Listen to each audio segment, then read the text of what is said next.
Bonjour à tous, je suis Messidé67. Je souhaiterais revenir sur la vidéo harcèlement scolaire Storytime que j'ai publiée il y a quelques années. Je souhaiterais revenir là-dessus parce que je souhaiterais rajouter d'autres détails que je n'ai pas mentionnés malheureusement dans l'ancienne vidéo, peut-être faute de temps ou, euh, ou faute d'avoir vraiment préparé cette vidéo en réalité quand quand j'ai réalisé cette vidéo. Bon, bref, passons.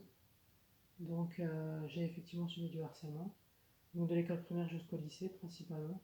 Donc, c'était des moqueries, des insultes, des coups, beaucoup de choses vraiment pas bien. Je vole d'affaires, jeter mes affaires, bagarre, bousculade lorsque l'on se rangeait pour aller en cours. C'était vraiment difficile.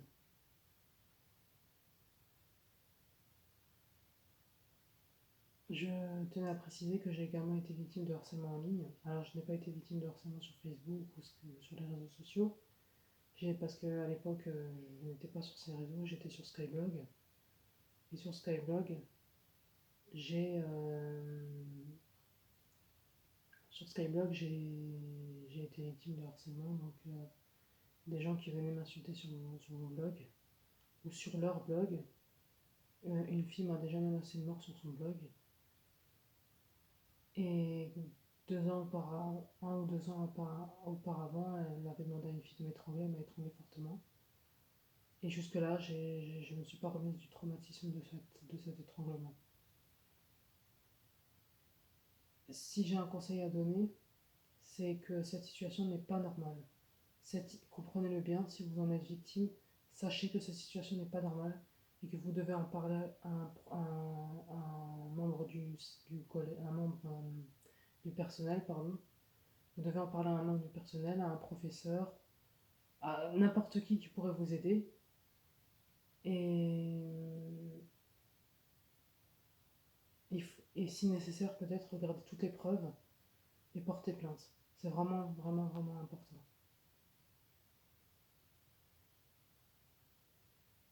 Voilà. Mais ne subissez pas. Ne commettez pas la même erreur que moi, ne subissez pas. Faites ce que. Faites ce,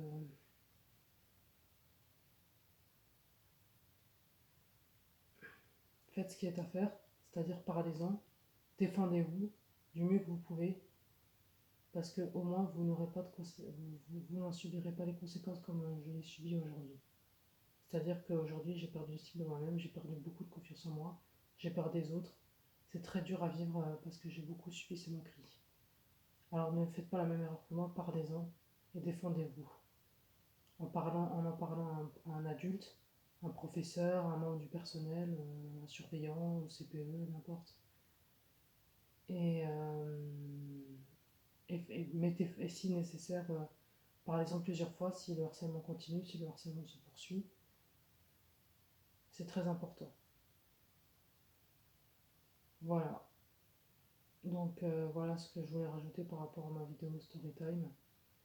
Et voilà les conseils que je voudrais donner aux enfants qui aujourd'hui subissent du harcèlement. Et je sais que c'est très dur. C'est pourquoi je vous dis courage et ne subissez pas. Ne subissez pas, défendez-vous. Voilà.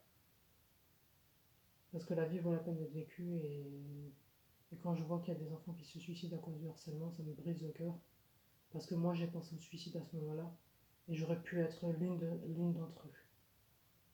Donc je veux plus qu'il y ait aucun mort ou aucun décès, aucun suicide à cause du harcèlement. Non, ce n'est pas normal. Ce n'est pas normal. Donc,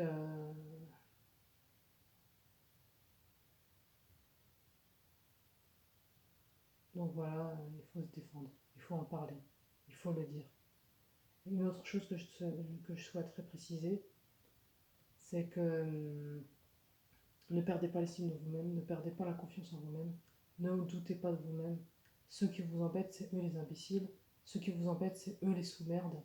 Excusez-moi du mot, ceux qui vous embêtent, c'est eux les moins que rien. Donc, surtout, ne vous sous-estimez pas. Voilà mes conseils. Et je vous remercie beaucoup. Et bonne soirée. Et à une prochaine, je l'espère. Voilà. Bonne journée.